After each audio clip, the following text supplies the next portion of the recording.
todos, pero el agua siempre está, siempre hay un porcentaje de agua en ese alimento que va a variar en función de cuál alimento estamos hablando, tal cual lo hemos mencionado en esta tabla. Hay muchos artículos científicos, este simplemente es un ejemplo.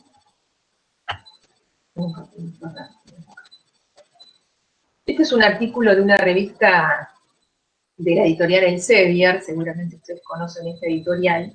Esta es una plataforma, una biblioteca... Sí. Sí que dijiste que no te interrumpamos, pero en el chat no lo estás leyendo. Creo que no se abrió la presentación. O sea, yo estoy viendo la misma filmina desde que arrancaste. La filmina 7 creo que es. No sé si al resto le pasa. No, sí, sí, a mí igual. Yo les pregunté y me dijeron que se veía bien. Yo estoy en la que... Se veía bien, pero cuando empezaste a pasar las diapositivas no dejaron de pasarse. Quedó en la primera. Bueno, a ver, gracias por avisar. Esperen que voy a... Qué raro.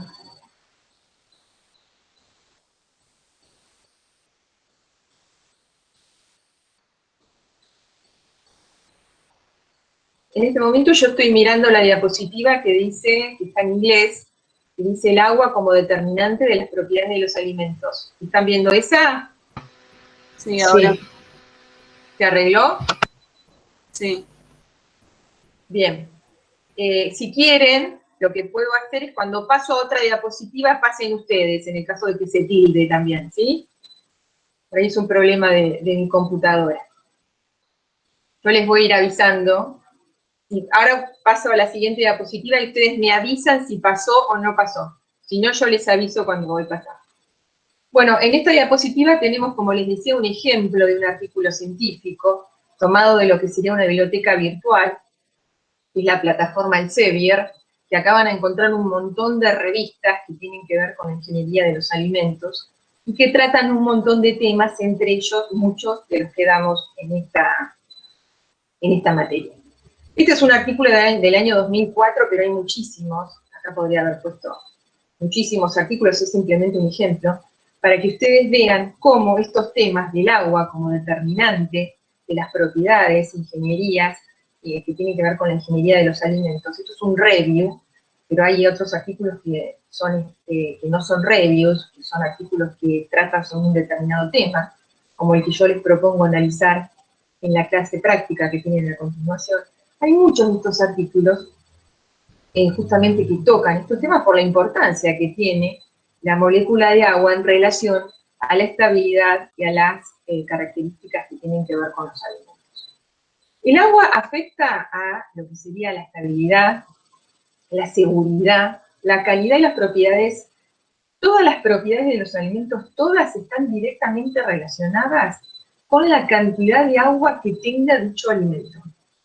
Nosotros vamos a ver en esta materia, no nos vamos a referir a la parte de tecnologías de preservación de los alimentos. Eso lo vemos en procesamiento de alimentos, que es una materia que van a tener conmigo en cuarto año, segundo cuatrimestre. Pero van a ver que a lo largo de esta materia la palabra calidad igual aparece. Va a aparecer igual porque la calidad de un alimento está directamente relacionada con sus componentes, con sus características químicas y bioquímicas y su interacción con el resto de los componentes del alimento. Estas características afectan, como lo tienen escrito en esta diapositiva, a todo lo que es la estructura del alimento. Cuando hablamos de estructura, también hablamos de microestructura. ¿Qué sería la microestructura del alimento? La microestructura del alimento es lo que no vemos, ¿sí? La parte celular. Yo a la microestructura del alimento le llamo la arquitectura interna del alimento. Es decir, cómo está su arquitectura interna, cómo se conectan los distintos componentes del alimento en forma química.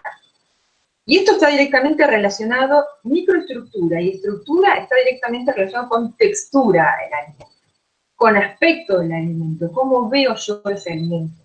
Después con las características organolépticas, todo lo que es sabor, olor, aromas, gusto. O sea, todas las características de un alimento, todas están relacionadas directamente con sus componentes.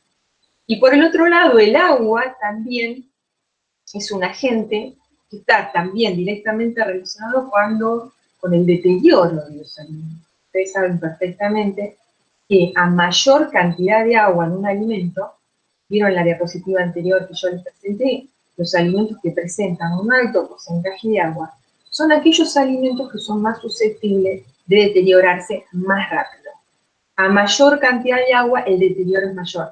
Por eso hay muchas tecnologías de preservación de alimentos que lo que hacen es, con su fundamento, es justamente reducir, bajar el contenido de agua de distintas maneras, no importa ahora cómo, pero al bajar el contenido de agua, lo que hacemos es justamente tratar de aumentar la vida útil de ese alimento. Cuando hablamos de vida útil, vamos a referirnos a un tiempo. ¿Cuánto tiempo dura ese alimento con las características adecuadas para ser consumido? Con características adecuadas en cuanto a aspectos nutricionales, aspectos de seguridad. Entonces, solamente aquellos alimentos que tienen un alto contenido de agua son los más susceptibles de deteriorar. Sabemos perfectamente que lo que es crecimiento microbiano, que afecta directamente a los alimentos, es, digamos, un parámetro de control sumamente importante, digamos. Sabemos que cuando un alimento ya se empieza a deteriorar y llega a un nivel de deterioro muy alto, ya pierde todas sus características, estas características que yo les comentaba recién, en cuanto a textura, y empieza a tener, digamos, distintos aromas, que ya no son aromas agradables, son los famosos, en inglés los llamamos off flavors. Los off flavors son justamente aquellos aromas y gustos de los alimentos que no son agradables para el consumidor. Y el consumidor es la persona que va, no solamente que va a comprar, y que justamente va a consumir e ingerir esos alimentos. El consumidor es la persona que va al supermercado, a la verdulería, a la frutería, a la carnicería y elige qué comprar, y elige justamente en función de estas características que acabamos de mencionar. Nadie va a ir a la verdulería y sacar de un cajón. Vieron que a veces uno empieza como a tocar la fruta y a ver cuál está un poquito mejor. O sea, eso es un criterio de selección de un alimento. Entonces acá, a ver, el consumidor es la persona que es el que va a decidir justamente qué alimento comprar o no comprar, o consumir o no consumir en función de sus características. Y estas características se le dan justamente sus componentes, entre ellos el agua.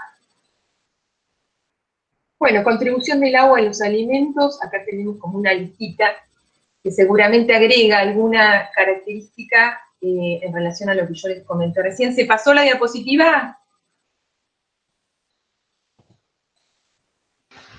No, no se pasó. Bueno, estoy en la diapositiva contribución del agua a los alimentos. Entonces les decía que acá tenemos otras contribuciones, afecta a la textura, esto lo mencionamos, interviene o interfiere con las interacciones soluto-soluto, contribuye a la humectación, esto también está relacionado con la textura del alimento, actúa como solvente para saborizantes hidrofílicos, en general actúa como solvente en general, afecta al deterioro de los alimentos, esto lo mencionamos, promueve el crecimiento microbiano, participa de reacciones, actúa como solvente, como dijimos recién, en distintos tipos de reacciones, aumenta la actividad enzimática, ojo con esto porque esto es muy importante, el tema de enzimas, ustedes lo ven en esta materia, es interesantísimo el tema de las enzimas. Las enzimas son catalizadores biológicos, que lo que hacen es una reacción química que se va a producir con una cierta lentitud, la enzima lo que te hace es acelerar esa reacción. Entonces acá nosotros, los ingenieros en alimentos o tecnólogos en alimentos, tenemos que poder controlar, digamos, esta habilidad de las enzimas, en el caso de que queramos que esta reacción se lleve a cabo o no. Si es una reacción que nosotros no queremos que se lleve a cabo porque es una reacción de deterioro, claramente a la enzima la tenemos que desactivar o inactivar de alguna manera. Todo esto lo van a aprender justamente en la unidad de enzimas en esta materia. ¿Por qué dice que el agua aumenta la actividad enzimática? Porque el agua lo que hace es justamente movilizar la capacidad que tiene el agua es la de movilizar a todos los componentes que están dentro del alimento y las enzimas son parte de esos componentes. La actividad catalítica se lleva a cabo cuando una enzima, ¿sí?, llega, digamos, a la posición de un sustrato y de esa manera puede catalizar la reacción. Cuando yo digo llega, de alguna manera tiene que haber una movilidad de la enzima y del sustrato. Esa movilidad dentro del sistema se la da el agua, el contenido de agua. Entonces, cuanto más agua haya en un alimento, y vuelvo a pensar en todos esos alimentos que les conté que tenían alto contenido de agua, va a haber mayor actividad enzimática. Entonces, ojo, porque si hay enzimas que te catalizan una reacción de deterioro y tenés mucha agua en el medio, esa reacción se puede llevar a cabo. Bueno, aumenta la velocidad de difusión y esto tiene que ver un poco con lo mismo, ¿no? Con esta capacidad de movilidad de los distintos componentes dentro del alimento. Paso a la siguiente diapositiva. ¿Cuáles son entonces los principales componentes de los alimentos? Bueno, tenemos los carbohidratos, que son los azúcares, eso lo vamos a ver la semana que viene. Dentro de los carbohidratos tenemos los carbohidratos de bajo peso molecular, que son los llamados azúcares en forma común, y cuando hablamos de los carbohidratos de alto peso molecular, ya nos estamos refiriendo a almidones, otro tipo, digamos, de macromoléculas, que los dos forman parte de los carbohidratos, pero tienen claramente características y aportan a los alimentos desde el punto de vista de las propiedades funcionales de maneras distintas. Los carbohidratos son muy importantes. Las proteínas, las enzimas son proteínas. Van a ver cuando vean enzimas, que las enzimas, las proteínas tienen como hay distintos tipos de proteínas, entre ellas las enzimas que tienen justamente esta funcionalidad de tener la posibilidad de catalizar una reacción química. Bueno, el agua, por supuesto, que es uno de los componentes, que lo dijimos en la primera diapositiva, y lo que serían los lípidos. Básicamente, por supuesto que el alimento, acá tenemos como una especie de modelo, es un modelo súper sencillo y simplificado de lo que sería un alimento, y te mencionan que el alimento tiene partículas no solubles, o ahí estaría todo lo que es la parte de carbohidratos. Dentro de carbohidratos también entra lo que sería fibra dietaria. Esto vamos a ver la importancia. Se está hablando mucho en los medios hoy en día de todo lo que es alimentos funcionales, probióticos, y aparece también lo que es fibra dietaria, que tiene características, implicancias muy importantes para la salud, ¿no? Es decir, alimentarse, incluir en la dieta alimentos que tengan mucha fibra. Después te aparece lo que son los azúcares, la fructosa, sacarosa, que son los que les comentaba, azúcares de carbohidratos de bajo peso molecular. Bueno, por supuesto que hay ciertos alimentos que tienen sales, o tal vez no los alimentos naturales, porque cuando uno habla de alimentos, se habla de frutas, de verduras, de pescado, de pollo, pero cuando hablamos de alimentos también tenemos que pensar en aquellos alimentos que han sido elaborados por el hombre, o sea, que tienen un proceso, que son alimentos procesados, ¿sí? Entonces pueden encontrar ciertas sales, bueno, agua, otros solutos, algunos aditivos y demás. A lo largo de esta materia, entonces, ustedes van a ver todos estos componentes en forma detallada. En particular, para lo que es carbohidratos, proteínas, lípidos o grasas, ustedes van a tener 2 clases para cada uno de los temas. Y en la primera clase, generalmente damos todo lo que es la estructura, la parte química del componente, para después poder entender en la segunda clase lo que serían las propiedades funcionales de esos componentes en relación a las características de calidad del alimento. Pero para poder entender eso tenemos que hablar de estructura química. Y en general se da de esa manera. La primera clase tiene que ver con estructura química y la segunda clase con las propiedades funcionales de estos componentes. Estoy en la página o en la diapositiva que comienza con propiedades de los alimentos. Los alimentos claramente son sistemas muy complejos. Acá tenemos algunas características. Son sistemas estructurados. ¿Qué significa estructurados? O sea, pensá en un cereal, pensá en una leche, en un jugo, en una pechuga de pollo. O sea, claramente la estructura de todos estos, ahí tenemos una gelatina, le puse puse también como ejemplo, eso ya sería tal vez un alimento procesado.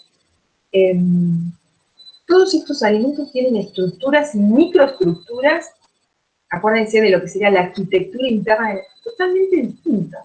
Todos son diferentes.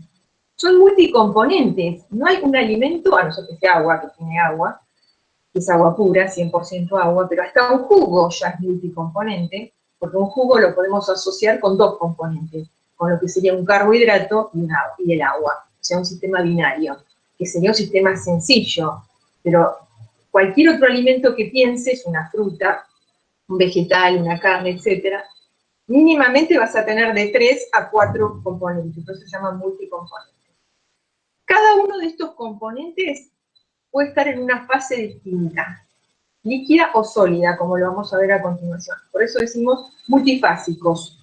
El no equilibrio termodinámico, claramente un alimento no está en equilibrio termodinámico, porque si estuviera en equilibrio no se deterioraría. Es decir, que vos tendrías una manzana arriba de la mesa y la vas a ver al mes y esa manzana estaría igual si hubiera equilibrio. Claramente los alimentos no lo son altamente perecederos y en particular aquellos que tienen alto contenido de agua.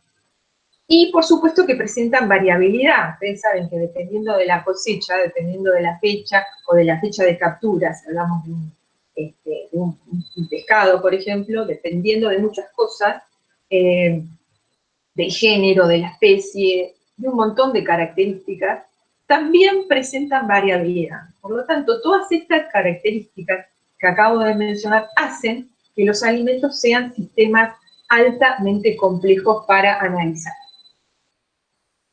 Las características y propiedades de los alimentos, entonces, estoy en la siguiente diapositiva, están definidas por la composición y combinación del estado físico de sus componentes.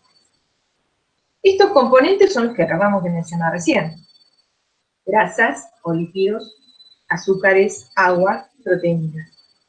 Estos componentes pueden existir en dos estados en los alimentos. En lo que sería el estado líquido, que generalmente encontramos en estado líquido al agua, y lo que sería la matriz sólida puede estar en dos formas sólidas, lo que llamamos sólido cristalino o sólido amorfo. Recordemos un poquito el concepto de transiciones de fase. Estoy en la diapositiva de la definición de transiciones de fase. ¿Qué es una transición de fase? Es un cambio en el estado físico de un material. En este caso, cuando digo material me refiero a los componentes del alimento, los cuales tienen un efecto significativo en sus propiedades físicas, que pueden ser la viscosidad, calor específico, propiedades que tienen que ver con la textura, aromas, como veíamos recién, esas características del alimento. Ahí dice cambios en el estado físico de un material, y hay un asterisco.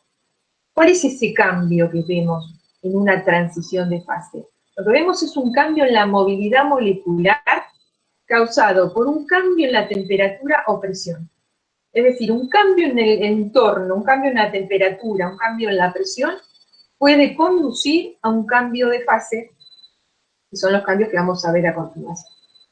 La fuerza impulsora para estos cambios, para que se produzca una transición de fase, es lo que llamamos el potencial químico, ¿sí? Que justamente se modifica cuando tenemos algún cambio en la temperatura o en la presión del sistema.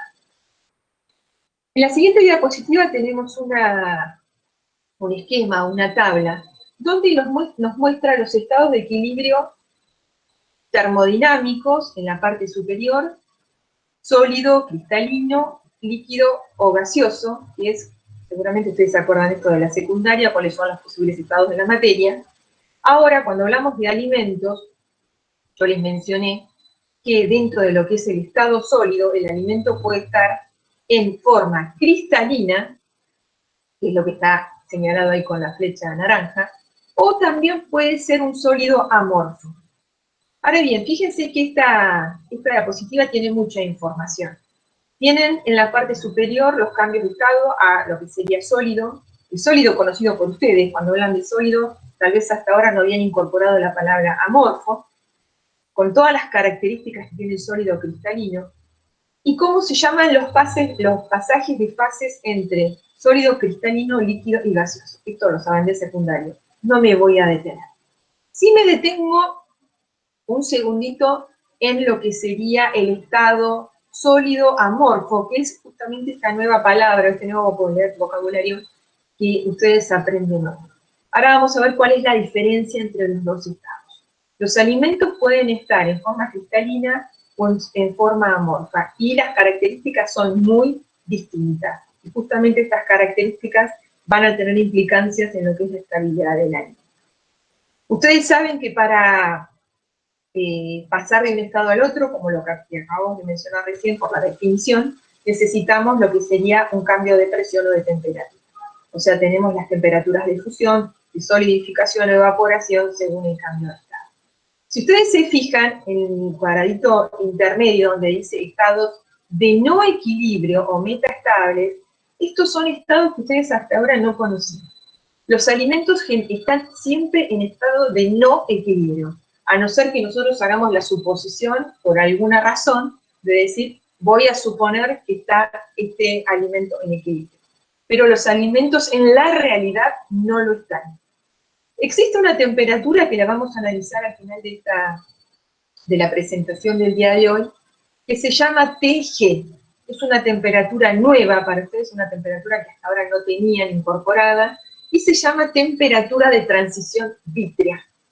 Esta temperatura de transición vítrea tiene que ver justamente con este pasaje de estados de no equilibrio entre lo que sería el sólido amorfo y lo que sería un nuevo concepto para ustedes, que es lo que llamamos líquido gomoso. Simplemente lo menciono acá y después voy a retomar este tema al final de la presentación. Pero recuerden que aparece este concepto de TG, que es importantísimo también para estudiar la estabilidad de los alimentos. En la parte de abajo de esta diapositiva dice cambios en la movilidad molecular, porque claramente del pasaje de un estado al otro hay cambios en la movilidad molecular, y esto impacta directamente sobre las propiedades físicas de los alimentos que tienen que ver con cuestiones mecánicas, difusionales, etc. Algunas características de la estructura cristalina. Termodinámicamente, el estado cristalino está en el nivel más bajo de energía. Cuando hablamos de un sólido cristalino, hablamos de un sólido que tiene una estructura, un orden molecular bien definido.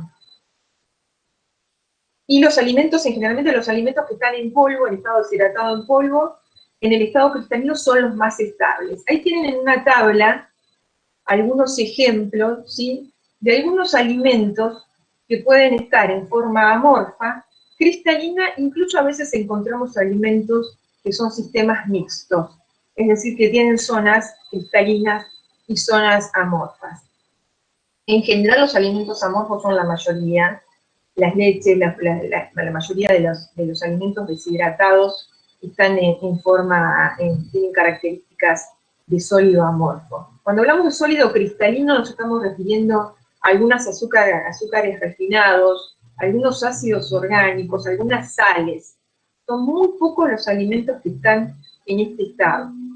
Si ustedes se fijan en la parte inferior de esta diapositiva, tienen una especie de diagrama para poder visualizar cuál sería la estructura o el orden interno de lo que sería un alimento cristalino, donde claramente vemos un orden molecular que se repite en todo el alimento. Sin embargo, cuando hablamos de un alimento que está en un estado de sólido amorfo, ese orden molecular se pierde, ¿sí? Vamos a ver a continuación qué significa esto y cómo impacta en la calidad de los alimentos. La siguiente diapositiva te da algunas características de lo que sería la estructura amorfa de sólidos amorfos. La mayoría de los alimentos deshidratados, como mencionamos recién, tienen estas características. Hay un mayor nivel de entropía de desorden molecular. Aumenta la porosidad. Cuando hablamos de porosidad hablamos de aire contenido en los alimentos. ¿Cuál es la cantidad de aire que está contenido en una estructura de un alimento, en un sistema alimenticio? Tienden al equilibrio, al estado cristalino, como mencionamos recién. Esto depende, cuando digo tienden al equilibrio, depende de las características en cuanto a temperatura, humedad relativa y presión. Y como les contaba recién, algunos alimentos pueden tener estructuras mixtas, y es decir, poseer dentro de lo que es su sistema características cristalinas y amorfas. Esto se ve claramente en almidones. Después, cuando veamos la parte de carbohidratos, van a ver que estas características se presentan allí. En la siguiente diapositiva les habla del concepto de estabilidad como un importante criterio de preservación de los alimentos. Los materiales en equilibrio termodinámico son estables. Cuando hablamos de un material que claramente no es un alimento, me estoy refiriendo a cualquier otro material, está en estado físico determinado, está en un estado físico determinado, que justamente lo determinan las características o las condiciones de temperatura y presión del sistema. Sin embargo, por todo lo que acabamos de mencionar, los alimentos, bueno, son multicomponentes, ya lo dijimos, y no están en equilibrio termodinámico, claramente no lo están. Por lo tanto, dichos alimentos, o dichos materiales, presentan cambios con el tiempo que no son típicos de compuestos puros y que afectan significativamente la vida útil del hombre. El estado físico de los alimentos, entonces, va a ser función del contenido de agua, de la temperatura del entorno, del ambiente del alimento y, por supuesto, del tiempo.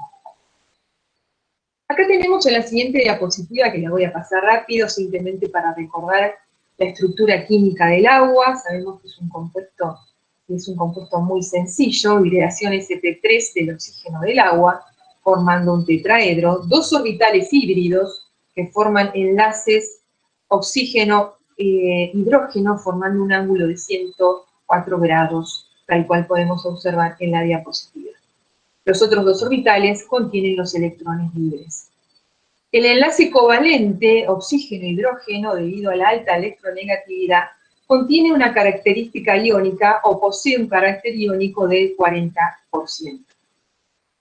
Cada molécula de agua entonces se coordina tetraédricamente con 4 moléculas de agua a través de enlaces con el hidrógeno.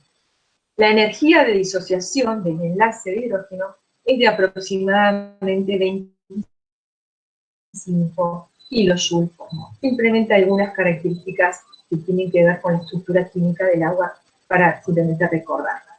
¿Qué es lo importante en la estructura del agua? Dadas estas características, la estructura adquiere estabilidad.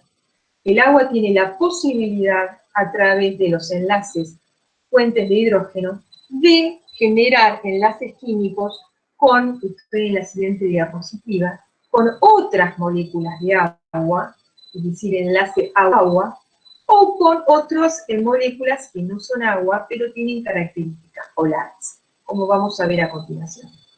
Entonces, como resultado de los dipolos presentes en la molécula de agua, se crea una atracción electrostática entre los hidrógenos de una molécula de agua y el hidrógeno de otra, y esto es lo que llamamos enlace fuente de hidrógeno.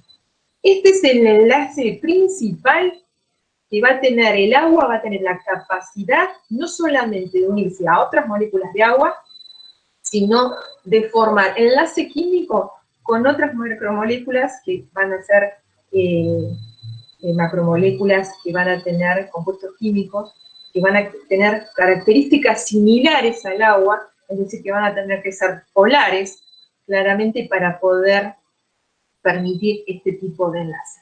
Y esta es la interacción que ustedes van a tener que encontrar a lo largo de la materia y ver justamente cómo, justamente a partir de estas interacciones agua con el resto de los componentes de los alimentos, cómo impacta esto no solamente en la estructura del alimento, sino en las propiedades funcionales que van a tener los mismos. Eso es lo que van a ver a lo largo de la materia. Bueno, estas diapositivas las voy a pasar rápido porque son tablas en donde están las propiedades del agua. Esto lo encuentran en cualquier búsqueda, digamos, hoy a través de los buscadores de internet uno encuentra muchísima información. Simplemente están acá para que sepan que distintas propiedades físicas del agua, estoy hablando del agua pura en este momento, que van a depender también de la temperatura todas estas características que tienen que ver con presión, densidad, calor específico, conductividad térmica, etcétera, son función de la temperatura, y bueno, y las pueden encontrar a partir de tablas, como les dije, publicadas. Bueno, cuando hablamos de agua pura, sabemos los tres estados, acá no me detengo, sólido, líquido, gaseoso.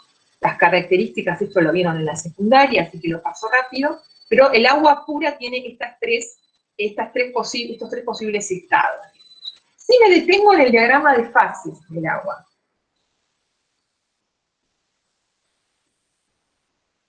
Este diagrama de fases del agua, supongo que lo recuerdan, y si no, les pido que lo repasen un poquito porque va a ser importante que ustedes se puedan ubicar. Un diagrama de fases de un compuesto puro tiene en sus ejes presión-temperatura. ¿Sí? Hablamos del diagrama de fases del agua en este momento. Entonces tenemos las tres zonas, la zona sólida, líquida y gaseosa o vapor. ¿Por qué me detengo acá? Me detengo porque este diagrama les está indicando las condiciones de operación, tanto de presión como de temperatura, en distintas tecnologías que tienen que ver con este tema que hablábamos hoy de preservar el alimento. ¿Y preservar el alimento cómo? Bajando de alguna manera su contenido de agua. Acá hablamos de congelación, hablamos de secado y hablamos de liofilización. Estas tres tecnologías, estas tres formas de preservar un alimento tienen fundamentos bien distintos entre las tres. Y claramente ustedes están viendo que trabajan en zonas distintas del diagrama de fase. Cuando hablamos de congelación, estamos viendo que estamos hablando de las características de temperaturas del sistema muy, muy bajo, estamos hablando de temperaturas de congelación por debajo de 0 grados centígrados. Cuando hablamos de secado, hago un paréntesis acá, tal vez hay alguien que no sepa lo que significa liofilización. Liofilización es un tipo de secado, pero que tiene características de operación muy distintas a lo que es un secado convencional. Cuando hablamos de un secado convencional, hablamos de un secado, tal cual está indicado en esta diapositiva, donde dice secado con aire caliente. Generalmente estamos hablando de un secado o una operación de deshidratación que se lleva a cabo a condiciones de presión atmosférica y a temperaturas para alimentos que están en el rango de 40 a no más de 90 grados centígrados. Ya superando los 90 grados ya es una temperatura muy alta cuando hablamos de un secado convencional. Vuelvo a reiterar. Si vos hablas de un secado bajo vacío, claramente la presión empieza a bajar. Hablas de presiones por debajo de la presión atmosférica, como está indicado en este diagrama. Y si hablamos de liofilización, la liofilización también es un tipo de deshidratación, donde la primera etapa de la liofilización es la congelación. Por lo tanto, para realizar una liofilización o una deshidratación por congelación, tenéis que trabajar por debajo del punto triple, y eso es lo que está indicado en esta diapositiva. Bueno, algunas características del pasaje de agua líquida y agua hielo, que serían el caso de las tecnologías de o congelación o de liofilización, porque como les comenté, la primera etapa de la liofilización es la congelación del alimento, y la segunda etapa es la sublimación de ese agua que estaba en estado líquido, pasó a sólido, después pasa de sólido a gas, y esa es la parte de sublimación. Vale la pena comentar que la liofilización es la mejor tecnología de deshidratación, pero claramente es una tecnología cara, porque necesitas equipos que trabajen en esas presiones que acabamos de mencionar, presiones muy bajas, y por lo tanto los equipos son muy caros. Por lo tanto, las deshidrataciones comunes, las deshidrataciones tradicionales, tienden a ser aquellas que se realizan bajo condiciones de presión atmosférica, presión normal, digamos, y en los rangos de temperatura que yo les acabo de mencionar. Bueno, cuando hablamos de pasaje de agua líquida a agua hielo, acá tenemos algunas características, estructuras claramente definidas, debido a la tendencia del agua a formar puente de hidrógenos. Esto lo mencionamos recién, la capacidad del agua a partir del enlace puente de hidrógeno a enlazarse con otras moléculas de agua. Difieren la distancia entre moléculas, el número de coordinación y duración de la estabilidad. Y sabemos que el hielo tiene 9 estructuras cristalinas conocidas, siendo cada una de ellas estable a una determinada presión y temperatura. La estructura formada, que es la que se llama hielo 1, es la que se forma a una atmósfera y 0 grados centígrados, que es la estructura que nosotros vemos normalmente cuando congelamos algún alimento. En la siguiente diapositiva tienen una foto, una estructura, digamos, una figura, mejor dicho, de lo que sería la estructura de lo que es el agua líquida y el agua sólida, el hielo. Y en el caso del hielo, ahí lo que les están mencionando dentro del cuadrito es que las moléculas de agua se mantienen en un estado rígido en lo que tiene que ver con los enlaces puentes de hidrógeno. Sin embargo, cuando hablamos de agua líquida, donde tenemos enlace agua-agua, pero el estado del agua es líquido, estos enlaces de hidrógeno están continuamente formándose y rompiéndose. Entonces ahí ya hay una dinámica muy distinta en cuanto a lo que es la estructura del agua y lo que es la estructura del hielo. En cuanto a la densidad, la característica de la densidad del hielo, ahí tienen a 0 grados centígrados, es de 0,91 gramos por centímetros cúbicos, y el agua líquida es aproximadamente 0,99. Es decir, que hay una diferencia entre lo que es la densidad del agua líquida con respecto al hielo, al agua congelada. ¿Por qué menciono esto acá? Porque esto es muy importante, ya pensando ahora cuando hablamos de un alimento que tiene un alto contenido de agua, por ejemplo, una carne, una fruta, un vegetal. ¿Qué pasa cuando nosotros congelamos frutas? Ahí dice frutas, pero podría ser un vegetal. ¿Qué pasa cuando nosotros congelamos un alimento? Tenemos que tener presente que el agua que está contenido en ese alimento, que está en estado líquido, cuando pase a estado sólido por efecto justamente de esta tecnología de congelación, se va a producir entonces un cambio en la densidad. Ese cambio en la densidad, la variación del volumen que se produce al convertirse el agua pura en hielo es cerca del 9%. Esto si tuviéramos un sistema de agua pura, pero como sabemos los alimentos son multicomponentes. Entonces la variación de volumen de los alimentos como resultado de la formación de hielo es menor. Y está en el rango del 3 al 8%. Es menor, pero existe una diferencia. Hay un aumento en el volumen justamente del agua debido al cambio de fase. Ahora, que esté en el rango del 3 al 8%, ¿por qué? Porque solo una parte del agua presente es congelable. Y porque algunos alimentos también tienen aire, lo que hablábamos hoy de la porosidad. Acá tienen en esta tablita, que les muestro en la parte inferior de la diapositiva, el aumento del volumen de algunos alimentos durante la congelación. ¿Por qué digo que este tema es importante y por qué está relacionado con la calidad del alimento? Porque esta diferencia o este aumento de volumen impacta directamente en aquellos alimentos congelados, porque claramente después nosotros vamos a tener que descongelar ese alimento para consumirlo. Este cambio, digamos, en la densidad y esta característica del agua está muy relacionado con lo que sería la forma en la cual vos congelás un alimento. Ustedes van a ver más adelante que existe la posibilidad de congelar un alimento en forma rápida o en forma lenta.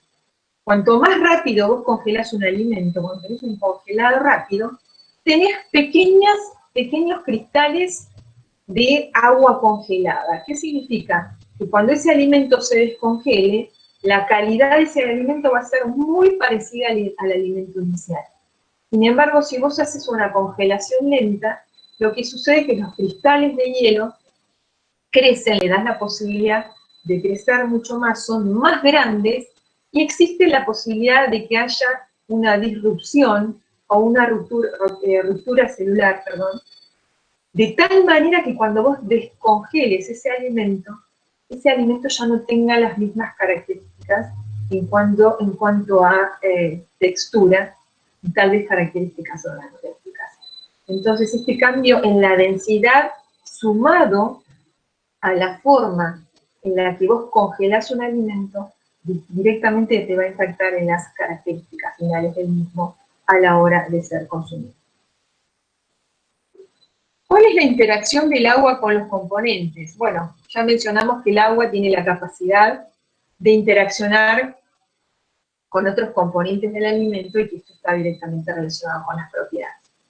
¿Con quién puede interaccionar el agua? Bueno, con azúcares, con carbohidratos, con polisacáridos, que son también azúcares, con proteínas. Las proteínas tienen la capacidad de interaccionar también con agua, y con sales, es decir, con moléculas que tengan carga. En este punto tenemos que hablar de lo que se llama agua libre y agua ligada. Tal vez ustedes escucharon en algún momento la expresión en inglés de agua libre, es free water, y agua ligada, lo que uno conoce como bound water. Yo tengo, mis diapositivas tienen una mezcla de idiomas, como claramente lo pueden ver. Tengo algunas diapositivas en español y otras en inglés. Les pido que los que no manejen mucho en inglés, que tengan siempre al lado algún diccionario, no solamente por las clases en sí, sino que los artículos científicos que les vamos a dar para ir integrando conceptos, muchos de ellos están en inglés. Entonces, no sé qué nivel de inglés tienen ustedes, o sea, espero que tengan un nivel medio y que puedan seguirlos. Si no es así, les sugiero que tengan a mano un diccionario para poder interpretar. Entonces, vamos a hablar de agua ligada y agua libre. Es un concepto que necesitamos para la definición de la actividad de agua. Se puede considerar entonces dos estados del agua. Un estado en el cual las moléculas de agua están inmovilizadas, formando la estructura de una macromolécula, y se llama usualmente agua estructural. Es decir, que cuando hablamos de agua ligada, hablamos de agua estructural, porque es agua que está enlazada, que está unida químicamente, y ustedes ya saben cómo, a través de puentes de hidrógeno, con otra agua o con alguna molécula que pueden ser las que acabamos de mencionar. Y por otro lado, en el agua, en el cual el agua no está completamente restringida, que tiene cierta movilidad, claramente si el agua está enlazada químicamente a otra estructura, no tiene movilidad. Sin embargo, por el otro lado tenemos agua que sí tiene movilidad, que es justamente esta agua libre o free water, como hablábamos recién. Las moléculas de agua se pueden reorientar con respecto a enlaces iónicos o de puentes de hidrógeno, y esta agua se llama agua de hidratación. Es decir, tenemos agua que tiene cierta movilidad. Resumiendo, la interacción entre el agua y las macromoléculas, que son las proteínas, los polisacáridos y los lípidos, crean y estabilizan la conformación espacial de los biopolímeros, es decir, de cada uno de estos, que hacen al alimento en sí. Van a modificar su funcionalidad y esto va a impactar directamente en la calidad del producto final. Acá simplemente les puse algunas fotos. ¿Qué estamos viendo? Estamos viendo un merengue, estamos viendo helado, estamos viendo unas gomitas de azúcar. Estas características que tienen cada uno de estos alimentos están directamente ligadas a la capacidad que tiene el agua de formar enlaces con otras moléculas. En el caso del merengue, estamos pensando en la clara de huevo. Entonces, la clara de huevo tiene proteínas que van a tener la capacidad de unirse al agua y formar lo que sería esta espuma. Se llama espuma, ustedes lo van a ver un poco más adelante en la materia, pero estas características de espumado, que no solamente vemos en el merengue, las espumas también son los helados, estas características que tienen los helados, las tortas, los panes, las masas de pan, que tienen todas las proteínas, que de dónde vienen las proteínas, siempre ustedes tienen que pensar que tanto las proteínas como los polisacáridos, es decir, los azúcares, y los lípidos y el agua siempre van a estar contenidos en distintos alimentos, y que todos los alimentos van a tener una composición totalmente distinta. En el caso de, hablábamos de la masa de pan, las proteínas van a venir justamente de lo que son las proteínas vegetales, en el caso de las proteínas de los cereales, con los cuales los cuales son las materias primas para, por ejemplo, formar una masa. Que podría ser las proteínas del gluten. Entonces ustedes van a ver cómo el agua interacciona con estas proteínas y tienen ciertas características que le dan esa capacidad de formar esa masa con las distintas características de los distintos panes. Hoy en día aparecen obviamente en relación a la enfermedad celíaca, la intolerancia con el gluten, aparecen otras materias primas que no tienen que ver justamente con estos compuestos que, digamos, no tienen gluten, pero vuelven a aparecer proteínas de origen, digamos, de otros cereales que tienen exactamente, a veces la misma capacidad y otras veces tienen diferentes posibilidades de unirse a la molécula de agua, dando características totalmente distintas en los panes. Entonces, seguramente, no sé si habrá alguna persona celíaca en el grupo, pero si ustedes comparan un pan de harina de trigo con un pan hecho con una harina de arroz o una harina que no contenga TAC, las características tanto de textura como organolépticas son bien distintas. Entonces, esta diapositiva que dice tan poquito, dice mucho.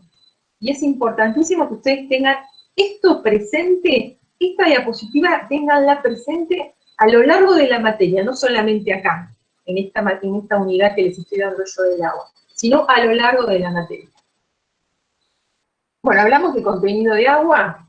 Cuando hablamos de contenido de agua, hablamos de cuánta agua tiene un alimento, y la vamos a expresar en base seca o en base húmeda. Es decir, si hablamos en base seca, decimos, bueno, tal alimento tiene tantos gramos de agua por gramos de sólido seco, o tantos kilos de agua por kilo de sólido seco. En forma análoga, si hablamos de contenido de agua en base húmeda, tantos gramos de agua por gramos de sólido húmedo. Claramente estas dos formas de medir contenido de agua son intercambiables. Yo puedo en forma sencilla, en forma algebraica, pasar de uno o pasar de otro. Esto lo van a tener que manejar ustedes porque puede haber algún ejercicio que te den algún contenido de agua en base húmeda y vos lo tengas que pasar a base seca porque necesites esa forma de expresarlo para, por ejemplo, utilizar una ecuación que utilice contenido de agua en base seca, por ejemplo. Entonces, pasar de un estado al otro, la forma base seca o base húmeda, esto tiene que ser algo muy sencillo para ustedes.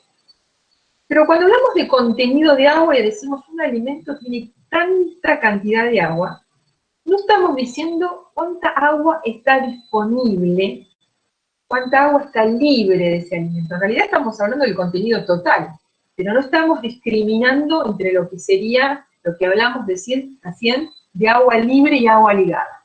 Entonces acá aparece el concepto de actividad de agua.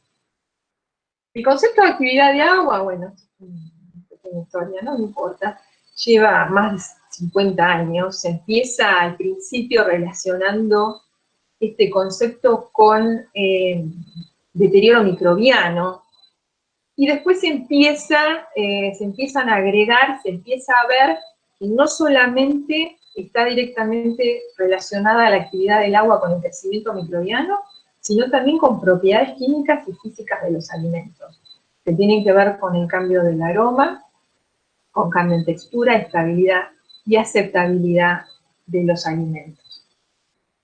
Cuando vamos a definir actividad de agua en unas diapositivas que están un poquito más adelante, pero en este punto me detengo, estoy en la diapositiva que dice efectos de los solutos en el agua, y les pido por favor que hagan un repaso de lo que son las propiedades coligativas. Acá lo pongo a modo de recordatorio. Las propiedades coligativas, recuerden que son aquellas propiedades de una solución que dependen únicamente de la concentración molar, es decir, de la cantidad de partículas de sólido. Hay varias propiedades coligativas, pero la que yo quiero que ustedes manejen es la que es la presión de vapor. Me voy a detener en la presión de vapor porque es la propiedad que yo voy a necesitar para definir el concepto de actividad de agua. Entonces, la presión de vapor es la presión que ejerce la fase de vapor sobre la fase líquida. cuando el líquido se encuentra en un recipiente totalmente cerrado. Ahí les puse un dibujito que me parece que está bien claro. Tenemos dos vasos, dos recipientes cerrados, y tenemos en un caso agua pura, sistema agua pura, un solo componente, y por el otro lado tenemos lo que sería el alimento o food, que sabemos que tiene agua en su composición, pero que también tiene otros solutos, no es agua pura. Entonces, cuando hablamos de presión de vapor del agua pura, nos estamos refiriendo al vaso que contiene solamente agua, y cuando me refiero a presión de vapor del agua en los alimentos, me voy a referir justamente a esa presión de vapor que ejercen las moléculas de agua que están en estado de vapor sobre un alimento. Bueno, en la siguiente diapositiva dice propiedades coligativas, no me detengo, pero ustedes, si no recuerdan esto, por favor, hagan un repasito para tener bien claro cuál es la diferencia, digamos, o por qué aparece el aumento del punto ebulloscópico, el descenso osmoscópico, el tema de la presión osmótica, o sea, todo esto a esta altura, en esta materia, son conceptos que ustedes tienen ya que saber, ¿sí? Que ustedes tienen que empezar esta materia sabiendo de qué estoy hablando. Simplemente hago el repasito de presión de vapor porque lo necesito para la definición de actividad del agua. La actividad de agua, vamos a ver ahora cómo la definimos, pero está directamente relacionada con el concepto de estabilidad de los alimentos, el cual depende en forma directa del contenido de agua libre, es decir, el agua disponible, el agua que no está ligada, el agua de solvatación, el agua que tiene movilidad. Y esta agua está directamente relacionada con el desarrollo de crecimiento microbiano, posible crecimiento microbiano, reacciones enzimáticas, como les comenté hoy, y reacciones químicas. Cuando hablamos de reacciones enzimáticas y reacciones químicas, estoy pensando en aquellas reacciones que sean reacciones que te llevan a un deterioro del alimento, ¿sí? Que sus productos finales o sus características finales den a un alimento que no tiene nada que ver o que cambian sus características en relación al alimento original. Vamos a la definición de actividad de agua. Vamos a definir el concepto de actividad de agua como un cociente de presiones de vapor, siendo PW la presión de vapor de agua en el producto a una temperatura dada, a una temperatura T, y siendo PW sub 0 o P sub 0 la presión de vapor del agua pura a la misma temperatura. Esta sería la definición o el concepto teórico de la definición de actividad de agua. Pero vamos a ver el significado físico, porque la definición la podés saber de memoria y te la aprendes de memoria. Pero lo que a mí me va a interesar es cómo entendés ese concepto. ¿Y cuáles son los rangos de actividad de agua? Vamos a ir avanzando en esto. A veces los ingenieros muchas veces hacemos suposiciones y decimos que un sistema es ideal o que está en equilibrio termodinámico para que el sistema sea mucho más sencillo de analizar. Entonces, nosotros vamos a suponer en este punto que bajo determinadas condiciones un alimento va a estar en equilibrio termodinámico con su entorno, con su ambiente. Y solo si hacemos esta suposición, vamos a poder relacionar a la humedad relativa con la actividad de agua a partir de la ecuación que tienen en la parte inferior de esta diapositiva. Es decir, que la humedad relativa del entorno, del ambiente, va a ser igual a la actividad del agua del alimento multiplicado por 100. El rango de valores de actividad de agua o los valores que puede tomar la actividad de agua van entre 0 y 1. Por lo tanto, la humedad relativa del ambiente va a poder tomar entre 0 y 100% de humedad relativa. Ojo acá, porque si bien yo estoy haciendo esta suposición y estoy relacionando dos conceptos, la humedad relativa siempre la relacionan con el entorno, con el ambiente en el que está ese alimento.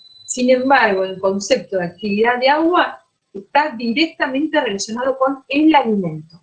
Un alimento tiene una W de 0,6, de 0,4, de 0,1. El entorno, el ambiente, la cámara de almacenamiento, tiene una humedad relativa del 60%. Espero que se haya entendido esta diferencia, porque estamos hablando de sujetos distintos, que se pueden conectar a partir de esta suposición. Entonces, la actividad de agua de algunos alimentos. Esta es una tabla que les da algunos ejemplos, obviamente hay muchos más. Dijimos que la actividad de agua va entre 0 y 1. Las frutas, claramente, ¿se acuerdan la primera diapositiva que yo les contaba el contenido de agua en un rango de 0 al 100% de alimentos? Bueno, aquellos alimentos que tengan alto contenido de agua claramente van a tener una AW muy alta. Es decir, todos los jugos, las frutas, las carnes, todos esos alimentos tienen una W que está por encima de 0,9. Por supuesto que las frutas deshidratadas, los alimentos deshidratados, van a tener AW mucho menor, acá les aparece una W de 0,8, pero las frutas deshidratadas, los alimentos deshidratados pueden estar cerca del 0,2 o 0,3 de AW, como ahora vamos a ver. Es decir, que tenemos todo un rango de posibilidades en función del contenido de agua de cada uno de estos alimentos. Bien, continuamos entonces con la diapositiva isoterma de sorción. Acá me voy a detener un poquito y vamos a analizar qué es lo que estamos viendo. Vamos a ver el concepto de isoterma de sorción. Bueno, la palabra isoterma ya te está diciendo, esta figura, estas curvas que vamos a ver se van a realizar a temperatura constante, ¿sí?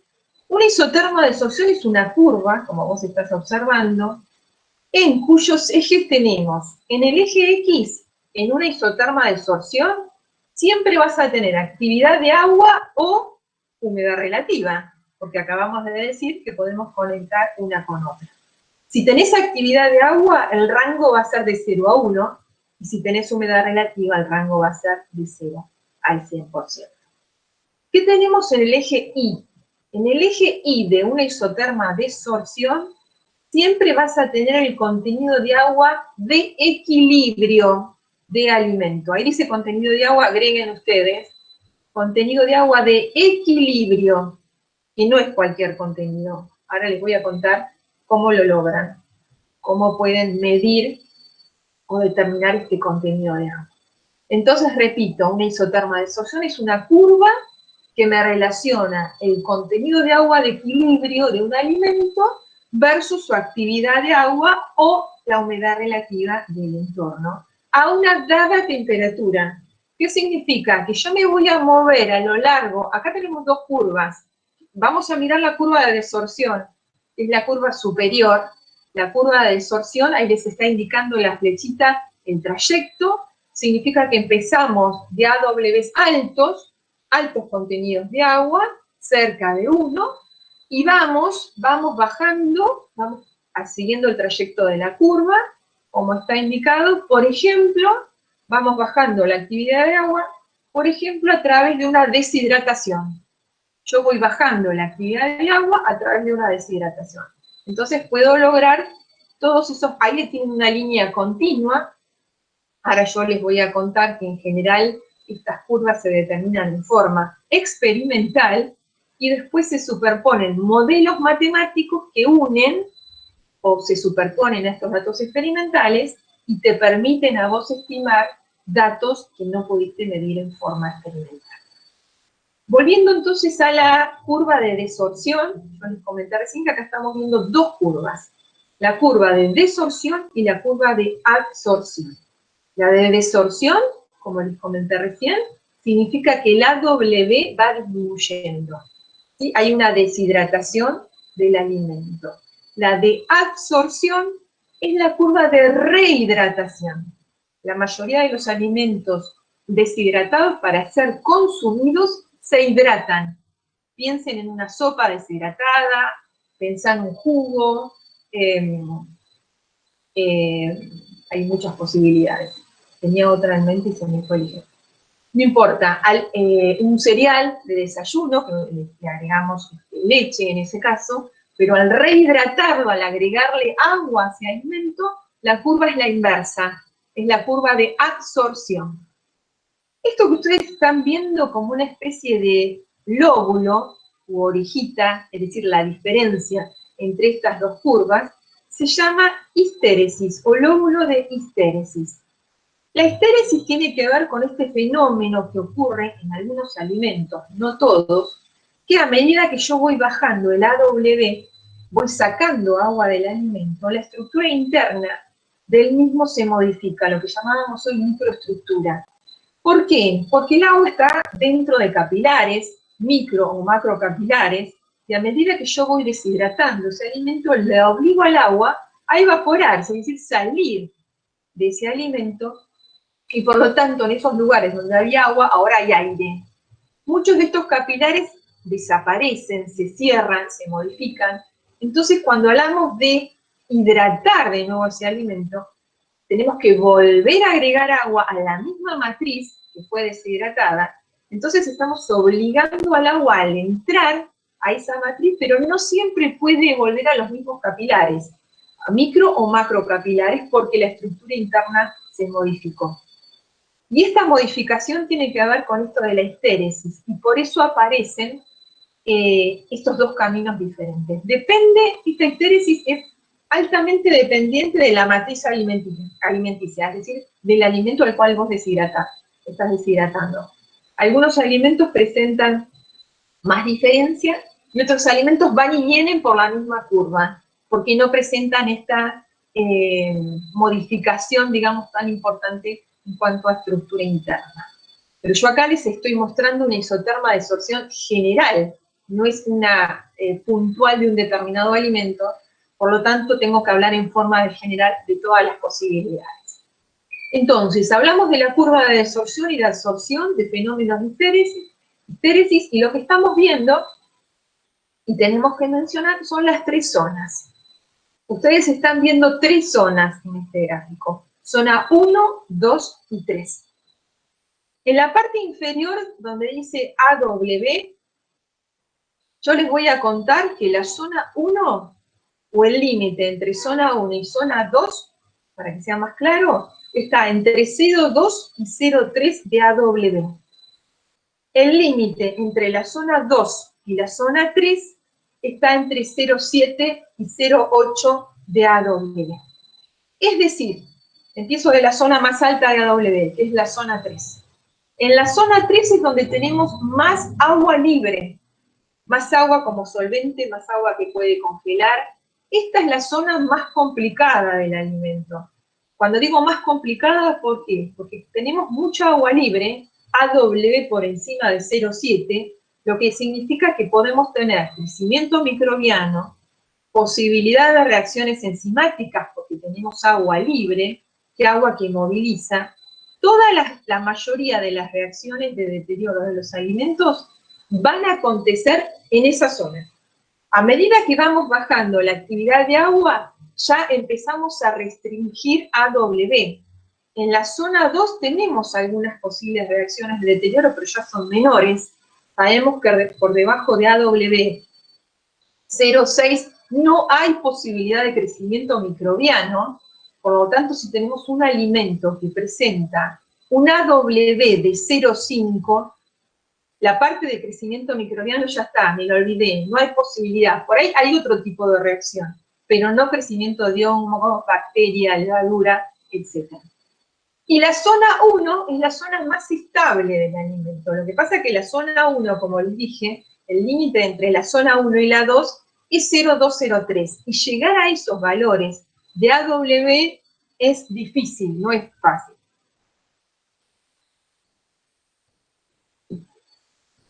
Vamos a algunas características. Las siguientes diapositivas completan un poco la información que yo les acabo de dar recién. Entonces, zona 1, 2 y 3.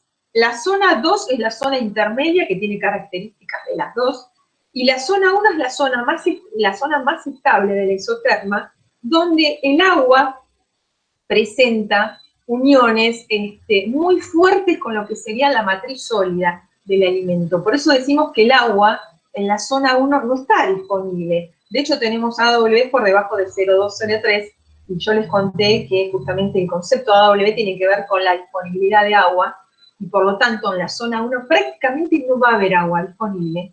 Por lo tanto, todas las posibles reacciones de deterioro en esta zona no van a poder acontecer.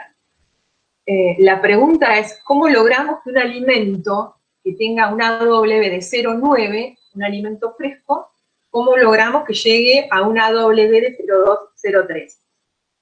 Ahora les voy a contar cómo, ya se deben estar imaginando. Algunas características que mencioné de la zona 1, 2 y 3 están en las diapositivas que siguen. Las paso rápido porque algunas ya las dije. Bueno, la zona 1 es agua constitucional, agua fuertemente unida, interacciones de agua con ciertos iones, ¿sí? Agua que no congela. En la zona 1 tenemos agua que no congela a muy bajas temperaturas, agua que no actúa como solvente, y dijimos que está entre valores de 0,2 y 0,3. Y es aproximadamente un 0,03% de lo que sería el agua total. Entre la zona 1 y la zona 2, en el límite de esas dos zonas, es lo que se conoce como capa BET o agua de monocapa. ¿Qué significa esto? ¿Cómo encontrás el contenido de agua de monocapa? El contenido de agua de monocapa lo encontrás muy fácil. Tenés una isoterma de absorción, vas a ubicar el límite entre la zona 1 y la zona 2, que sabés que es entre 0,2 y 0,3 de AW, subís hasta la isoterma de absorción. Una vez que interceptás la curva, te vas al eje Y y lees el contenido de agua de monocapa. Ese contenido de agua de equilibrio tiene un nombre particular que se llama contenido de agua de monocapa, indicado con las siglas XM, a veces asterisco, sino XM, directamente contenido de agua de monocapa, y es la cantidad de agua necesaria para formar una monocapa sobre sitios altamente polares de lo que sería la matriz o materia seca del alimento. Cantidad de agua que puede estar fuertemente unida a la materia seca. Cuando hablamos de agua de monocapa, este concepto es importantísimo porque es un contenido de agua óptimo en alimentos deshidratados. Si vos tenés que deshidratar un determinado alimento, cualquiera, no voy a dar un ejemplo en particular, y alguien te pregunta, ¿hasta qué contenido de agua vas a llegar? La respuesta que ustedes tienen que dar es, y yo me voy a asegurar estabilidad del alimento si yo logro llegar al contenido de agua de monocapa.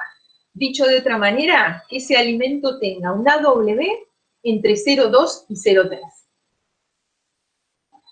Algo importante que me olvidé de mencionar es que cada isoterma de absorción, cada gráfico que acabo de explicar, es dependiente del alimento. Si ustedes van a querer obtener las isotermas de absorción de una papa, lo van a tener que obtener en forma experimental en el laboratorio, ahora como les voy a explicar. Si quieren obtener las isotermas de una berenjena, nada que ver, o sea, de un pescado, de una carne, cada alimento tiene su propia isoterma de absorción, o sea que es dependiente del alimento. Bueno, la zona 3, agua libre, ¿sí? O atrapada, pero atrapada donde en macrocapilares, agua que puede actuar como solvente, tiene bajos solutos de bajo peso, contiene solutos de bajo peso molecular. Claramente es el agua esta que cuando uno congela un alimento, el agua libre de un alimento es la que primero congela, es la fácil de congelar, tiene características de solvente similares al agua pura.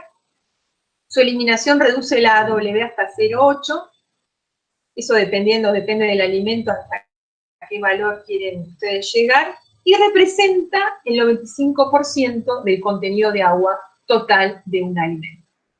Acá tenemos en esta diapositiva un ejemplo de lo que sería una isoterma de absorción, pero mirada desde el punto de vista del alimento. ¿Cómo queda el alimento? En este caso es una papaya, es una fruta, bueno, nosotros no la tenemos acá en nuestro país, sí, pero sí en países limítrofes como Chile, es una fruta muy consumida. Acá tenemos cuadraditos de papaya, en la primera imagen vemos papaya fresca, en la segunda deshidratada, es decir, que ya pasó por la isoterma de desorción, se deshidrató. Fíjense en las características que cambian, no solamente el color, sino que cambian ahí por ahí no se aprecia mucho, pero tiene otras características a nivel texturales. No tiene las mismas, la papaya fresca, si ustedes lo pueden visualizar, está cortada como en pequeños cuadraditos.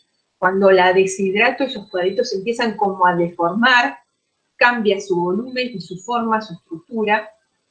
Y después tenemos lo que sería la papaya rehidratada, que sería la otra curva, justamente la de absorción, o la de rehidratación de la misma. Y si ustedes observan, tiene características muy similares a la papaya fresca. No siempre es así.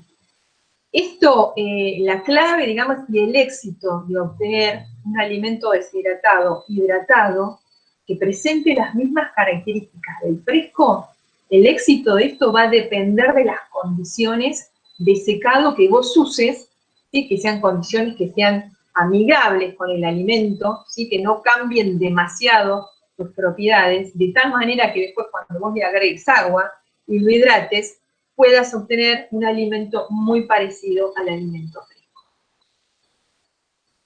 Bueno, ¿cuáles son las implicancias y para qué me sirven las isotermas de desorción? Porque ustedes se deben estar preguntando, bueno, entendí lo que era una isoterma, pero ¿para qué la quiero? ¿Para qué me sirve? ¿Qué información me aporta? Bueno, acá tienen en esta diapositiva, en la diapositiva que tiene las implicancias teóricas y prácticas de tener un isoterma de desorción. ¿Cuál es la información que me da? Bueno, en forma teórica me sirve para hacer cálculos de entalpía, cálculos de energía necesaria para procesos de absorción, desorción, contenido de agua de monocapa. Si yo no tengo una isoterma de absorción, no voy a saber cuál es el contenido de agua de monocapa de un determinado alimento, relación de volumen de poros a distribución de tamaños. Cuando hablamos de la información para fines prácticos, tenemos lo que tiene que ver con cinéticas de secado. La palabra cinética tiene que ver con velocidad, conocimiento de la humedad relativa máxima permitida para el aire secado, en el caso de un secado de tipo convencional, o la presión máxima permitida, en el caso de un secado por liofilización.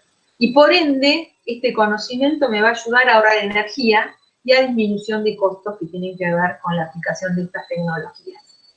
En la mezcla de productos, el conocer las isotermas de cada producto nos permitirá conocer la isoterma de la mezcla hasta alcanzar el equilibrio. En el tema de envases es importantísimo conocer la isoterma de absorción porque esto tiene que ver con la permeabilidad del material que va a estar justamente involucrado en estudios de vida útil de ese alimento que está dentro de un determinado envase que lo contiene. Cuando hablamos de almacenamiento de un alimento, determinar la humedad relativa del aire, de la cámara, el tiempo máximo de almacenaje, esto es importante y todo esto lo vamos a poder determinar a partir de las isotermas de absorción para poder determinar las humedades relativas, que se llama actividad de agua crítica, que ahora lo vamos a ver en las próximas diapositivas. Entonces, por lo tanto, las isotermas de absorción nos permiten y nos dan información que las podemos directamente aplicar a lo que es estabilidad de los alimentos frente a posibles alteraciones enzimáticas, microbianas, químicas. O sea, son importantísimas. El concepto de isoterma de absorción es clave en lo que tiene que ver con la estabilidad de los alimentos. Acá tenemos en la siguiente diapositiva, cuyo título es Diagrama de Estabilidad de Alimentos, tenemos como mucha superposición de curvas, pero básicamente tienen la información más detallada de lo que yo les acabo de comentar recién. Tenemos en este gráfico lo que sería en el eje X actividad de agua o humedad relativa, les vuelvo a decir, lo pueden visualizar como quieran, y en el eje Y tenemos lo que sería el contenido de agua del alimento. Las tres zonas en la parte superior tienen los tipos de enlace del agua. Vean que en la zona 1 el agua dijimos que estaba muy fuertemente ligada a matriz sólida, por lo tanto predominan los enlaces iónicos. En la zona 2 los enlaces covalentes. En la zona 3 prácticamente no tenemos agua enlazada porque tenemos agua básicamente libre, con esa capacidad alta de ser solvente a muchas reacciones químicas. Y tienen en esta diapositiva una superposición. Si ustedes observan, una de las curvas es la isoterma de disociación, pero aparte tienen otras posibles reacciones de deterioro según la zona en la que estén. Recuerden que en la zona 3, en la zona de máximo AW, o zona 3 por encima de AW de 0,7, es donde tenemos posible crecimiento microbiano, bacterias, hongos y levaduras. Por debajo de 0,6 están observando que ya ese crecimiento no existe. Ya estos microorganismos, al no tener agua disponible, no tienen viabilidad. Entonces nos olvidamos de este deterioro. Pero sí podemos tener otros deterioros que tienen que ver con oxidación, con reacciones de pardeamiento no enzimático, que son las reacciones de Maillard, y con posibles reacciones químicas donde intervengan, digamos, enzimas que como todavía hay cierta movilidad, porque el AW no bajó a 0,2, como todavía hay cierta movilidad, hay algunas reacciones que todavía pueden acontecer catalizadas por enzimas. Si observan la curva que dice Browning Reaction, esa curva tiene un máximo, esa es la curva de pardeamiento no enzimático, o reacción de Maillard, y si ustedes observan tienen un máximo entre, está entre 0,68, 0, por ahí aproximadamente. ¿Qué significa esto? Que si ustedes están deshidratando un alimento, justamente tienen que pasar rápido este valor de AW, porque ahí van a tener un máximo en esta reacción, que solamente se va a realizar, recuerden lo que era la reacción de pardeamiento no enzimático, o reacción de Maillard, que se produce cuando tenés azúcares, que tienen la característica de ser azúcares reductores, con la presencia de proteínas, es decir, aminoácidos. Si vos tenés un sistema alimenticio que no tiene estos componentes, claramente esta reacción no la vas a tener. Pero si lo tenés, como es en el caso de las frutas y las verduras, que tienen azúcares y que también tienen proteínas, si vos estás en un proceso de deshidratación, cuando pases por estos valores de AW, existe la posibilidad de que aparezcan lo que se llaman los productos de esta reacción química, que son productos que se llaman melanoidinas, que tienen características tanto de color como olor no agradable para el caso de las frutas y las hortalizas deshidratadas. Por lo tanto, por supuesto, siempre tenés que salir de la zona esa del máximo y trabajar con valores de AW mucho más bajos. Bueno, hay mucha información en esta diapositiva, después ustedes la miran con más detalle. Bueno, tipos de isotermas de sorción, formas de isotermas de sorción. Hay varias, como están viendo en esta gráfica. Dependiendo del sistema material, nosotros estamos hablando de alimentos en esta materia. Para sistemas alimenticios, la forma 2, o la tipo 2, isoterma tipo 2, y la isoterma tipo 3 son las características que van a encontrar en alimentos. La isoterma tipo 3, la tipo 2 es la que se llama sigmoide, porque ven que es como una S. Es la más característica, la mayoría de los alimentos presentan características sigmoides cuando uno habla de su isoterma de sorción. La isoterma tipo 3 es una isoterma que también podemos encontrar en alimentos, pero que tienen características más de sólidos cristalinos, como hablábamos hoy, y fíjate que presenta una forma que no es sigmoide, y que solamente para actividad de aguas altas, recién ahí empieza como a levantarse la curva, si no tienen contenidos de agua muy, muy bajos. Entonces recordemos que para alimentos vamos a encontrar tipo 2 o tipo 3. Bueno, esta la paso rápido, esta diapositiva, no voy a llegar. Algunos ejemplos para alimentos con altos contenidos de azúcares, proteínas o almidones. Ahí tienen las dos curvas, la de desorción y absorción. Recuerden que si ustedes observan un gráfico donde ven cuadradito, triangulito, circulito, eso significa que esto es un dato experimental. Como vamos a ver a continuación, después le podemos superponer algún modelo, ¿sí?, para lograr como una línea continua, o poder predecir datos en zonas que no fueron medidas en forma experimental. Acá tenemos un ejemplo, este es un ejemplo bastante tonto, diría yo, que lo suelo tomar, preguntar, y suelen fallar. La pregunta es, el concepto de AW depende de los solutos presentes, eso lo vimos en la teoría. Y la pregunta es, ¿por qué si dos alimentos que tienen el mismo contenido de agua tienen el 20%, en el caso de la margarina, y una fruta deshidratada, ¿sí? ¿Por qué presentan AW distintos? La respuesta la tienen en esta diapositiva, pero si no la tuvieran, tendrían que pensar en la composición del alimento. Si bien tanto la margarina como una fruta deshidratada presenta un contenido de agua del 20%, el AW no es el mismo. ¿Por qué no es el mismo? Porque dijimos que el AW tiene que ver con la disponibilidad de agua libre, ¿sí? Fíjate, pensá en un sistema en una margarina. ¿Qué es lo que predomina en una margarina? Las grasas, los líquidos. Entonces vamos a tener justamente compuestos que no son afines al agua. Sin embargo, cuando hablamos de una fruta deshidratada, cuando hablamos de una fruta, pensemos en la composición de la fruta, sabemos que tienen azúcares. Prácticamente una fruta, lípidos.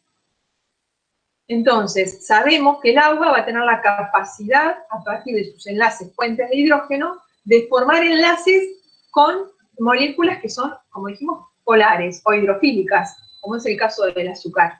Por eso el AW es más bajo. Te los dejo después para que lo sigan analizando un poquito más. ¿Cómo obtenemos las isotermas de sorción? Las podemos obtener por métodos gravimétricos, manométricos o higroscópicos.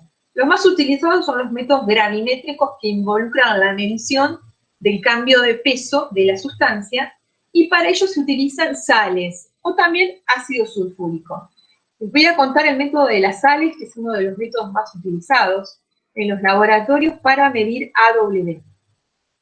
Para medir AW de un alimento que vos desconocés, podés utilizar este método gravimétrico a partir del método de las sales, que consiste en tener soluciones saturadas de sales conocidas, cloruro de litio, ahí los están viendo, cloruro de potasio, etcétera, de lo que sea, pero tiene que ser una sal conocida que vos sepas a una determinada temperatura cuál es su humedad relativa o actividad de agua.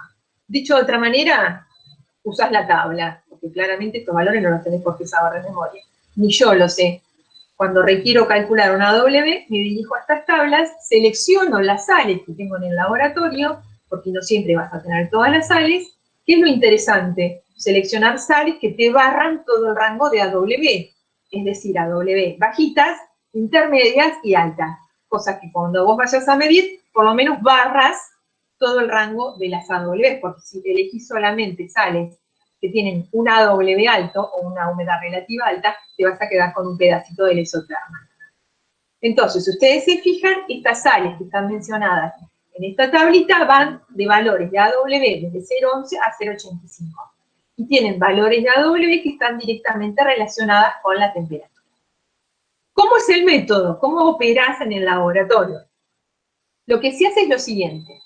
Se utiliza un deshidratador, ¿sí? Un equipo o un elemento que tiene que tener la capacidad de tener una tapa, o sea, de ser hermético. Un deshidratador o desecador de laboratorio, como quieras llamarle. En el mismo vas a colocar esta sal, por vos conocida, identificada, a una dada temperatura conocida. Obviamente, si este desecador está arriba de la mesada del laboratorio, la temperatura va a ser la temperatura ambiente. Pero este desecador vos lo podés poner adentro de una estufa, y esa estufa setearla en 40 grados centígrados, por lo tanto, la humedad relativa va a ser la correspondiente a esa temperatura. Por eso aparecen distintas temperaturas, por esta posibilidad de poder cambiar la temperatura dentro. Bien, teniendo la sal saturada y conocida por vos su valor de AW, la colocas en el desecador y también colocas tu muestra, lo que se está observando en este gráfico como sample. Sample sería la muestra de tu alimento al cual vos no sabés qué actividad de agua tiene, pero lo vas a obligar en este desecador, al ponerle la tapa hermética, y a dejarla. Esto se deja fácil a veces 24 horas o más, porque esto tiene que llegar al equilibrio. Entonces, cuando este alimento llega al equilibrio de su entorno, con esta sal saturada, el alimento va a tener exactamente la actividad de agua que corresponde a la humedad relativa de la sal.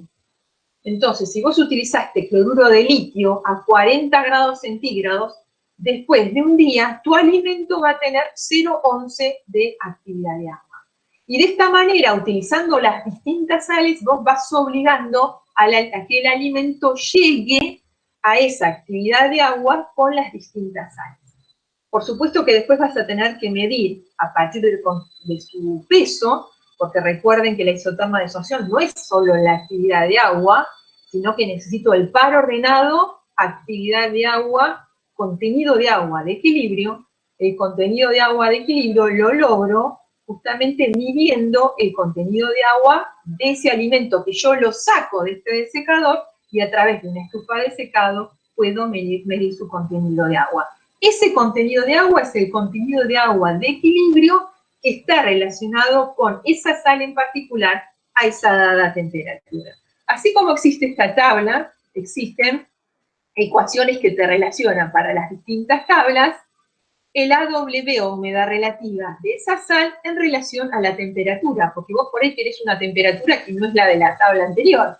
Por ahí en la tabla anterior teníamos 20, 40 y 60 grados centígrados. Suponete que vos querés medir a 50 grados centígrados.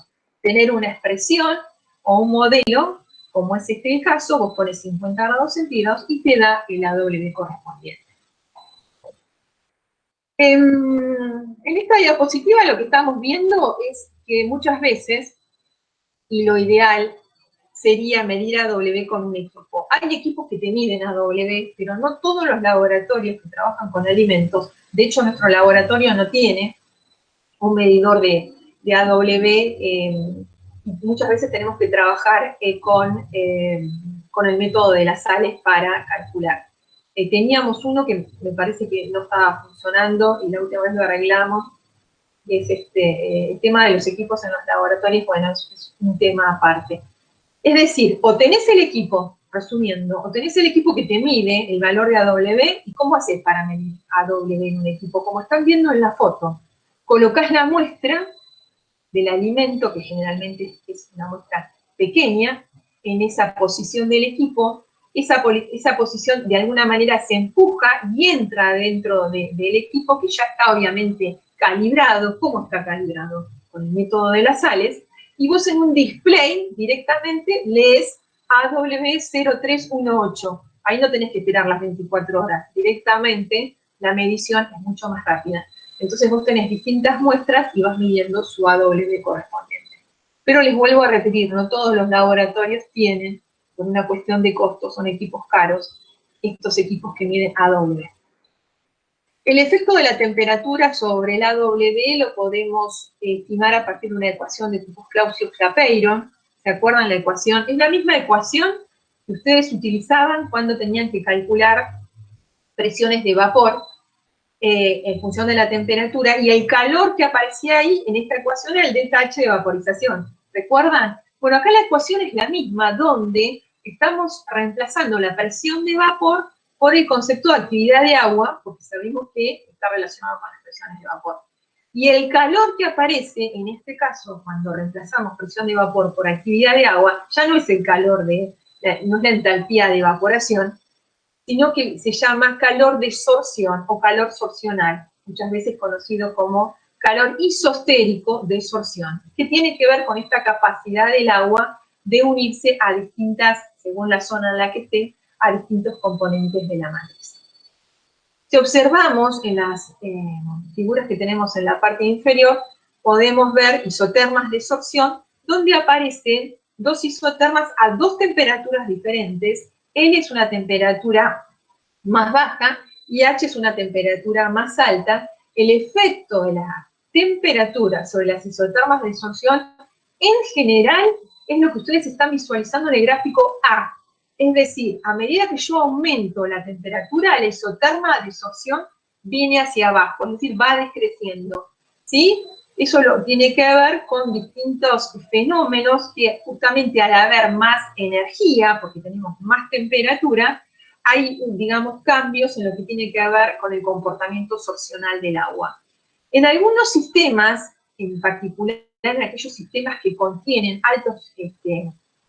que tienen alto contenido de azúcares, podemos llegar a tener lo que se ve en el gráfico B, que tenemos como una inversión de las curvas en un cierto punto, que en general se da para un valor de AW de 0,7, que es donde tenemos en particular aumento en la solubilidad de los azúcares.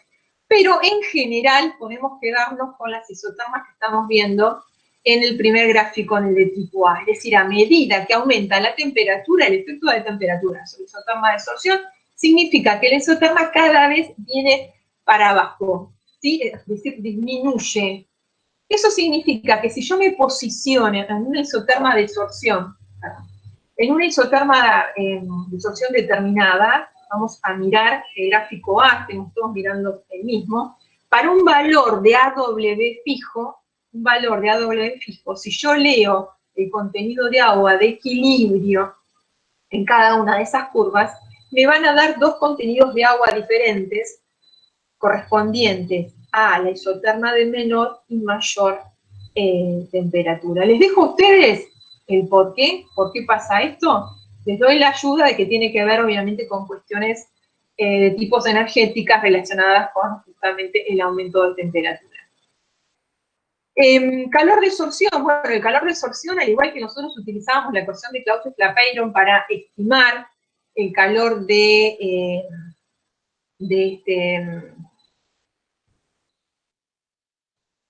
cambio de fase de líquido a vapor, de la misma manera utilizamos esta expresión para calcular el calor de absorción. Para ello necesitamos conocer una ecuación que nos establezca la dependencia de la actividad de agua con el contenido de agua a una dada temperatura.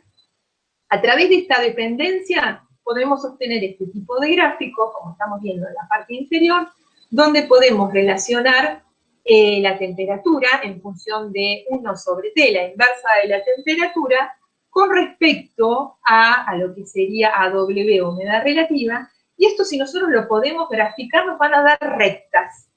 Cada una de estas rectas implica una condición de contenido de agua constante, y la pendiente de cada una de estas rectas es justamente el calor de absorción relacionado con cada uno de los sistemas. Bueno, recordemos que muchos de los componentes de los alimentos pueden estar presentes, esto ya lo hemos mencionado, en diferentes estados, cristalinos o amorfos, en estado gomoso, como lo mencionamos al principio, y esto implica entonces que a nivel sorcional el alimento es un sistema complejo. Acá tenemos una diapositiva donde les muestro, ¿se acuerdan que en una de las primeras diapositivas que habíamos visto en forma muy general cómo se acomodaba un sólido cristalino en relación a un sólido amorfo? Y veíamos que el sólido cristalino tenía zonas mucho más ordenadas que el amorfo. Bueno, acá lo vemos con un esquema que les muestra moléculas de agua, que son esas bolitas negras, los puntitos, los que ustedes ven, las rayitas, serían los enlaces de hidrógeno propiamente dicho, y tenemos en este sistema cadenas de almidón también. El almidón es un carbohidrato que ya dijimos que tiene la posibilidad de formar a partir de puente de hidrógeno interacción con agua. Ahora, vos tenés dos sistemas totalmente distintos, el amorfo y el cristalino, como están observando.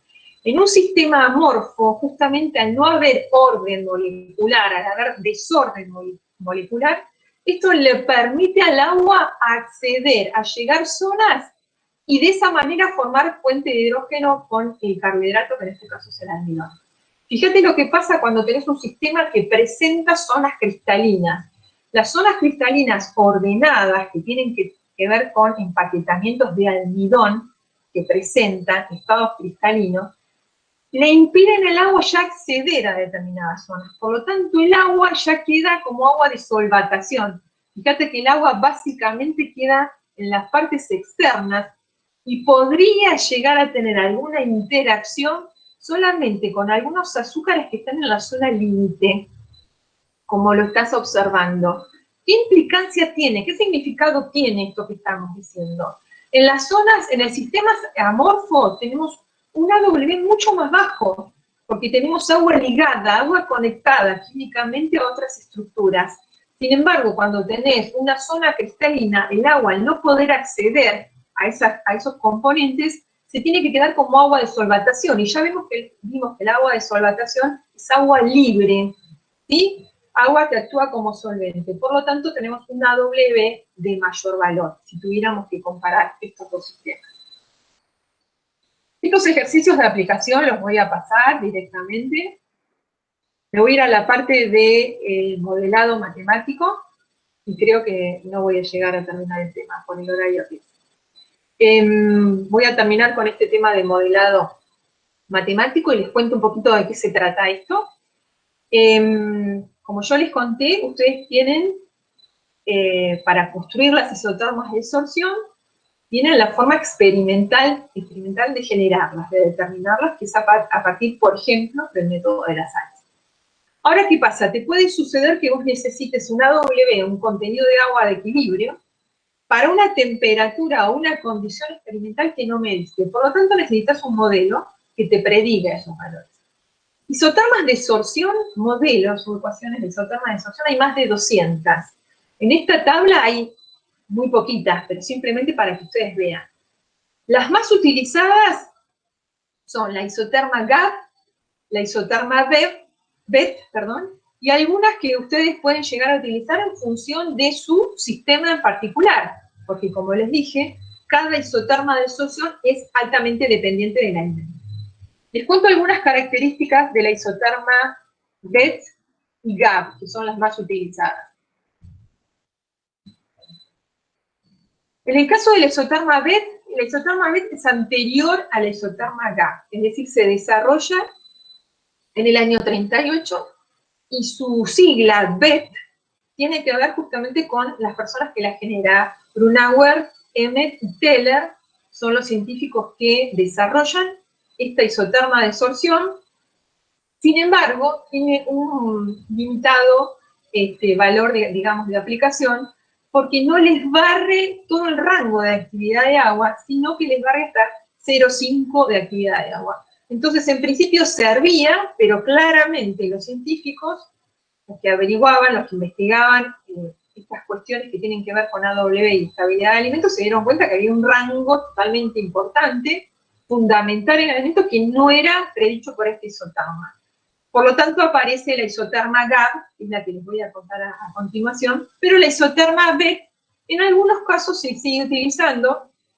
La expresión de la isoterma en cuanto a ecuación matemática es la que están observando en esta diapositiva, donde tenemos el parámetro, obviamente, AW, y XWE, que sería el contenido de agua de equilibrio de la isoterma de absorción, y la ecuación BET tiene dos parámetros de ajuste, que son el XW0, que es el contenido de agua de monocapa, y una constante C.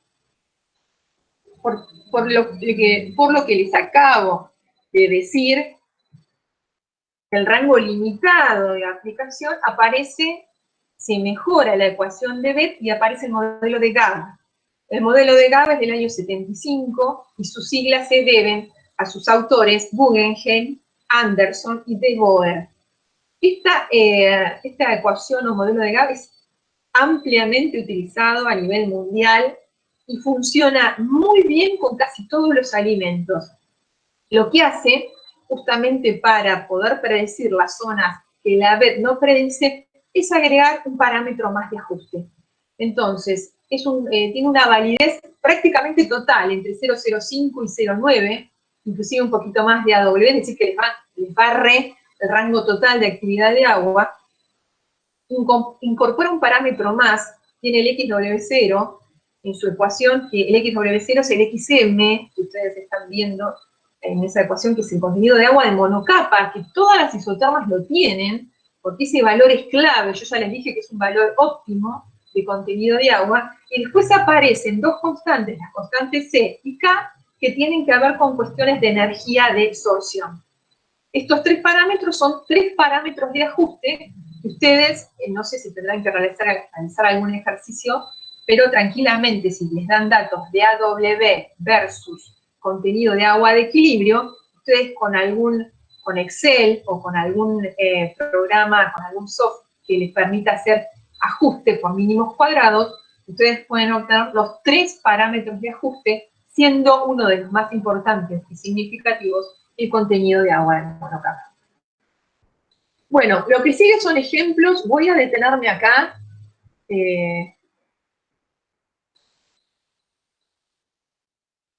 Bueno, la clase que viene creo que voy a empezar con métodos para reducir. No sigo porque me voy a pasar.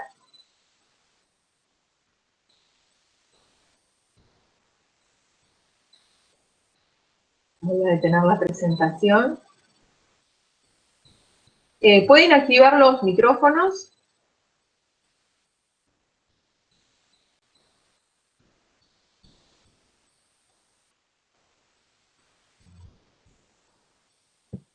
Había preparado, pensé que iba a poder terminar, pero no. Así que el lunes que viene voy a tener que empezar la clase con la última parte de la clase de hoy, y que se extendió un poquito más. Recuerdan que yo les había dicho que el lunes empezaba con carbohidratos, pero bueno, me va a faltar un pedacito, que es justamente la parte de transición vítrea, temperatura de transición vítrea, y cómo se complementa con el AWB.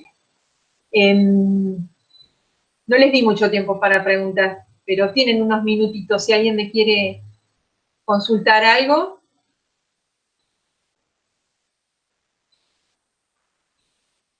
Bueno, hay mucha información, entiendo que tienen que volver a procesar todo. Tal vez la clase que viene aparezca alguna consulta.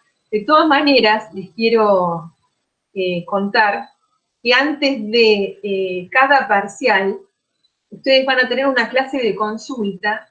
En mi caso, cuando se evalúe la parte de agua o se evalúe carbohidratos, que tiene que ver con el primer parcial, yo voy a estar en la clase de consulta correspondiente al tema que les di. Así que ahí pueden aprovechar, cuando preparen los parciales correspondientes, ahí pueden aprovechar para ir anotando tal vez preguntas que lamentablemente por una cuestión de tiempo a veces no lo podemos hacer acá durante la clase. Bueno, espero que les haya gustado la presentación. Seguimos entonces el lunes que viene.